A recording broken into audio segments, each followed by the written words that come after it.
এতিয়া আমি আজি সমান সংহতি কাক কয় পঢ়ো প্ৰথমতে এটা সমান সংহতি যদি আমি ক'ব লগা হ'ব প্ৰথমতে আমি দুটা সংহতি a আৰু b ধৰি লম তাৰ পিছত যদি a প্ৰতিটো মৌল b থাকে আৰু b প্ৰতিটো মৌল a থাকে তেনেহলে আমি কম a আৰু b দুটা সমান সংহতি হা সংজ্ঞাটো মই লিখি দিছো চোৱাচোন যদি তোমালোকে ধৰা হ'ল সমান সংহতি প্ৰতিশব্দ ইকুৱেল সেটছ দে ধৰা হ'ল a আৰু b দুটা সংহতি ললো ঠিক আছে যদি আমি এটো পালো যদি a প্ৰতিটো মৌল b থাকে আৰু উল্টাকে হ'ব লাগিব আৰু b প্ৰতিটো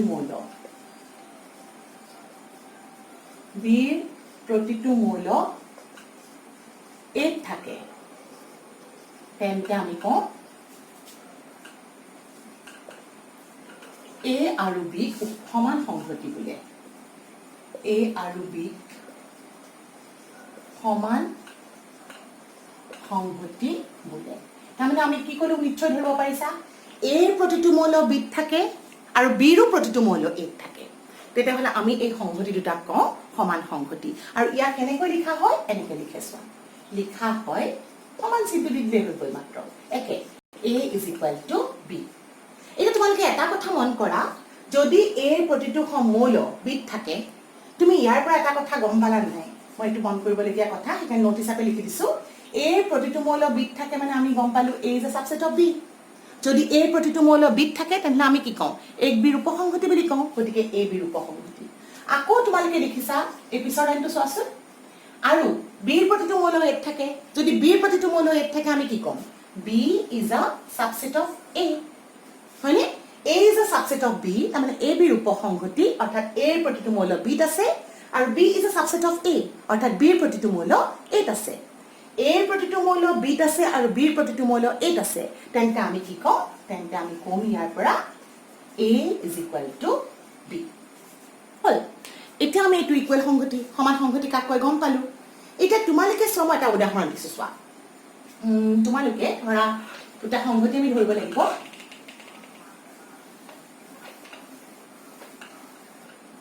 এতিয়া ধৰা মই এটা সংহতি ললো a উদাহৰণ এটা লৈছো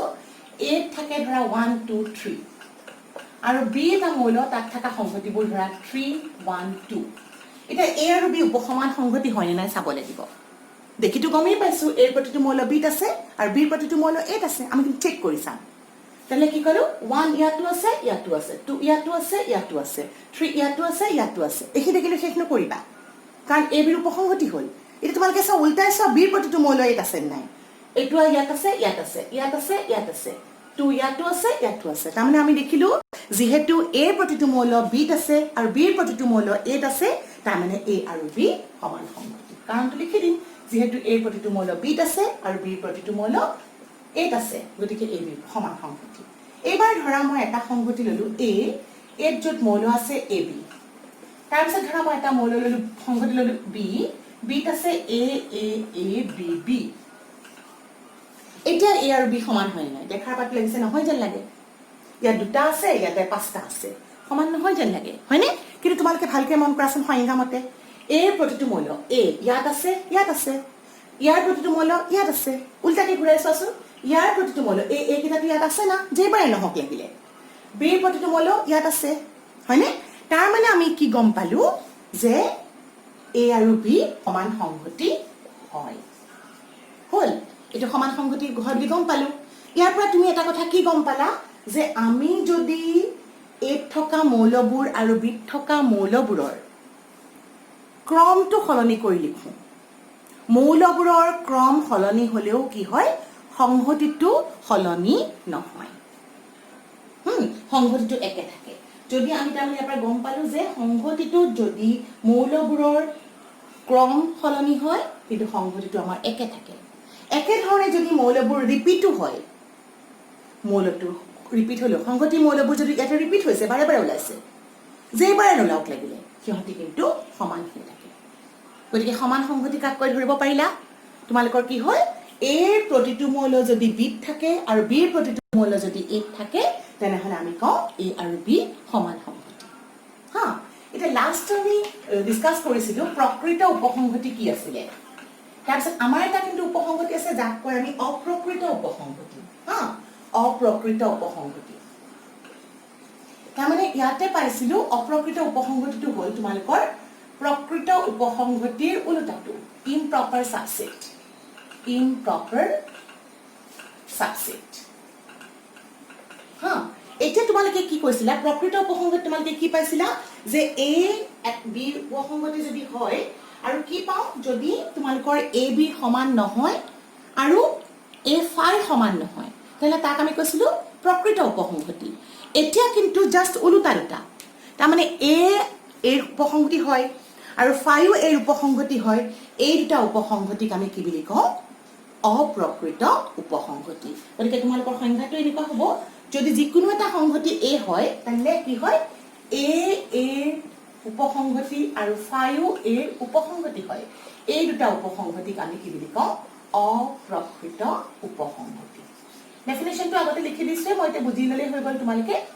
গতিকে বুজি নিশ্চয় পালা বা লিখিও লম মুখৰে কৈ দিছো তোমালোকক ধৰা হল এটা সংগতি তেতিয়া আমি জানো যে a এৰ উপসংগতি সদায় হয় আৰু phi এৰ উপসংগতি হয় এই দুটা উপসংগতিক আমি কি কওঁ অপ্ৰকৃত উপসংগতি এবাৰ আমাৰ নেক্সট আৰু এটা বহুত ইম্পৰ্টেন্ট সংগতি আছিল হেতু হৈছিল আমাৰ ঘাত সংগতি এটা ঘাত সংগতি বুলি ক'বলৈ হলে আমাৰ কি আছিল সোৱা ঘাত সংগতিৰ প্ৰতিশব্দ হ'ল প্ৰপাৰ পাৱাৰ সেট ঘাত সংগতি পাৱাৰ সেট এটা ঘাত সংগতি মানে কি আছে তোমালোকৰ ধৰা হল তুমি এ এটা সংগতি ললা ধৰা হল এ এটা সংগতি এতিয়া এই ঘাত সংগতি এই আটাইবোৰ উপসংগতিৰে গঠিত সংগতিটো এই ঘাত সংগতি বোলে কি আছিলে এৰ আটাইবোৰ উপসংগতিৰে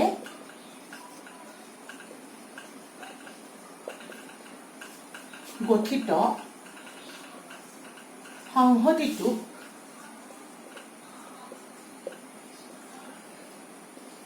এই ঘাত সংহতি বোলে তো ঘাত সংহতি আমি কি গম পালো আৰু ইয়াক কেনেকৈ লিখা হয় মই লিখি লৈছো আৰু ইয়াক লিখা হয় p within common bracket a power পঢ়া হয় লিখা হয় p within common bracket a তাৰ মানে power set of a এই ঘাত সংগতি তেনে আমি কি বুজি পালো এৰ আটাইবোৰ উপসংগতিৰে গঠিত সংগতিটো এই ঘাত সংগতি বোলে ধৰা তোমালোকে ইয়াতে লিখিলা a মানে ধৰা এটা সংগতি ললা যত তোমাৰ ধৰা দুটা মৌল আছে 0 and 1 তেতিয়া তুমি তাৰ ঘাত সংগতিটো কি হ'ব পাৱাৰ সেট অফ a টো কি হ'ব তুমি প্ৰথমতে এৰ উপসংগতিবোৰ লিখিবা ইতিমধ্যে তোমালোকে জানাই উপসংগতি লিখিব কি আছিল phi সদায় হয় তাৰছত সিঙ্গল টাৰ্ম সেট লিখিলো 0 সিঙ্গল টাৰ্ম সেট বা ইউনিট সেট 1 আৰু সেট ইটসেলফ ইয়াতো চাৰিটাই পাবা দুটা মৌল আছে গতিকে চাৰিটা উপসংগতি পাবা এই চাৰিটা উপসংগতি লিখি যেতিয়া মই কেটক আৰু এটা কাৰ্লি ব্ৰেকেটৰ ভিতৰত ভৰাই দিলো তাৰ মানে আমি কি পালো এইটো হ'ল এই ঘাত সংগতি তোমালোকৰ পদ্ধতিটো কি তেনেহলে তোমালোকে আটাইবোৰ উপসংগতি লিখি লোৱা লিখাৰ পিছত সেই আটাইবোৰ উপসংগতি দুটা ডাঙৰ কাৰ্লি ব্ৰেকেটৰ ভিতৰত ভৰাই দিয়া এই কাৰ্লি ব্ৰেকেট দুটা নিদিলে কিন্তু নহব সেইটো ভুল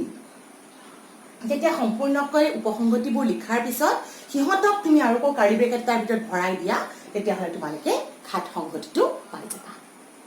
হ'ব এটা এটা কথা মন কৰিবা ঘাত সংগতিৰ মৌলবোৰ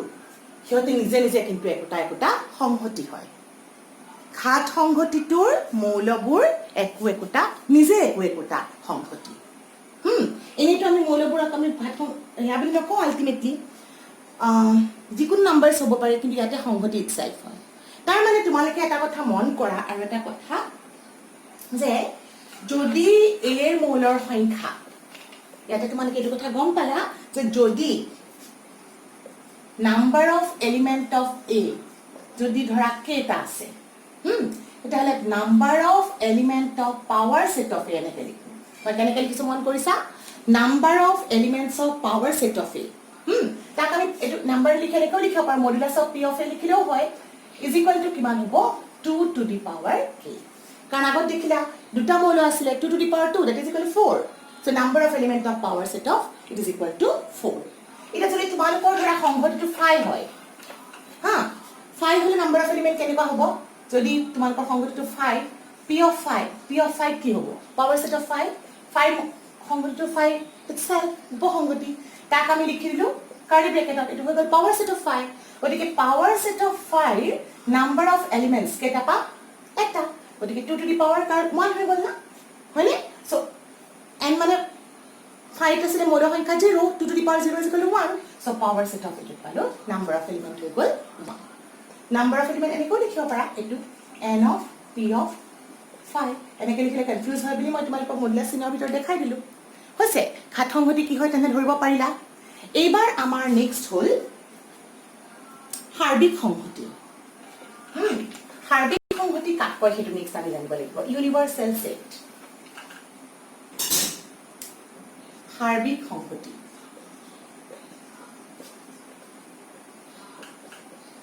ইউনিভাৰ্সেল সেট প্ৰতিশব্দ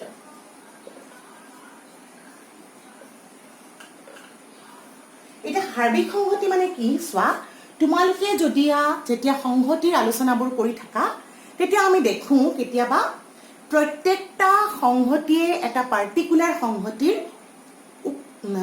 প্ৰত্যেকটা সংহতি এটা পাৰ্টিকুলাৰ সংহতিৰ ভিতৰত সোমাই থাকে সেই যে যিটোৰ ভিতৰত সোমাই থাকে সেই ডাঙৰ সংহতিটোক আমি কওঁ ইউনিভাৰ্সেল সেট তাৰমানে তোমালোকে কি হ'ব তোমালোকে ধৰা এটা ইয়াক ইউৰে ৰিপ্ৰেজেন্ট কৰো ধৰা তোমালোকে ইউ মানে মই এনেকৈ ললো 1 2 3 4 আপ টু 10 ললো জাস্ট এটা সংহতি লৈছো তাৰ পিছত তোমালোকৰ এ এটা সংহতি ধৰা ইয়াতে আছে 2 4 6 8 ধৰা বি এটা উপসংহতি তাত ধৰা মৌলটো আছে অকল 3 ধৰা সি এটা সংহতি তাত থকা মৌলটো 7 8 9 10 এটা এটা কথা মন কৰাছোন এ ৰ প্ৰতিটো মৌল ইউত আছে তাৰ মানে A is a subset of U আকৌ বি ৰ প্ৰতিটো মৌল ইউত আছে গতিকে B is a subset of U একে ধৰণে সি ৰ প্ৰতিটো মৌল ইউত আছে তাৰমানে C is a subset of U বা উল্টাকে ক'ব পাৰা U is a superset of A U is a superset of B and U is a superset of সি গতিকে ইয়াতে কি হ'ল ইউ হৈছে তোমালোকৰ হাৰ্বিক সংহতি তাৰমানে হাৰ্বিক সংহতি বুলি ক'লে আমি কি গম পালো যে আমি যেতিয়া সংহতিৰ ডিসকাশনবোৰ কৰো আমি দেখো প্ৰতিটো সংহতিয়ে এটা নিৰ্দিষ্ট সংহতিৰ উপসংহতি নিৰ্দিষ্ট সংহতিটোৰ কি হয় উপসংহতি হয় আৰু সেই নিৰ্দিষ্ট সংহতিটোক আমি কি কওঁ হাৰ্বিক সংহতি হ'ব ইয়াৰ পিছত আমাৰ নেক্সট এটা কনসেপ্ট হ'ল পূৰক সংহতি হাৰ্বিক সংহতি সংজ্ঞাটো লিখি দিয়া নাই আৰু কিতাপতো আছে বা কৈটো দিছে ধৰিব নিশ্চয় পাৰিছা এবাৰ আমাৰ হ'ল পূৰক সংহতি complement of a set complement of a set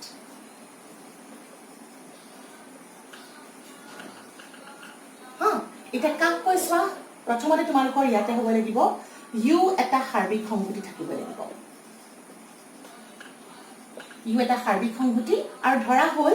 A is a subset of U তাৰমানে এ টু ইউৰ ভিতৰত সোমাই আছে তেনেহলে ইউ থকা আৰু এত নথকা আটাইবোৰ মৌলৰে গঠিত সংহতিটো এৰ পূৰক সংহতি বুলি কয় ইউ থকা কিন্তু এত নথকা হা তাৰমানে কি হ'ল ইউ থকা আৰু এত নথকা আটাইবোৰ মৌলৰে গঠিত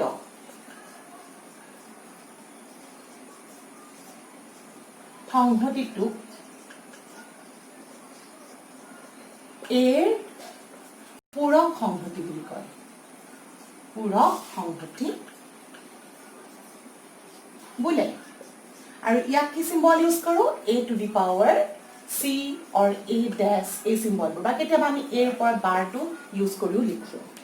হা এটা মই তোমালোকক এটা পূৰক সংহতি মাত্ৰ উদাহৰণ দিলো হেতু হৈছে কি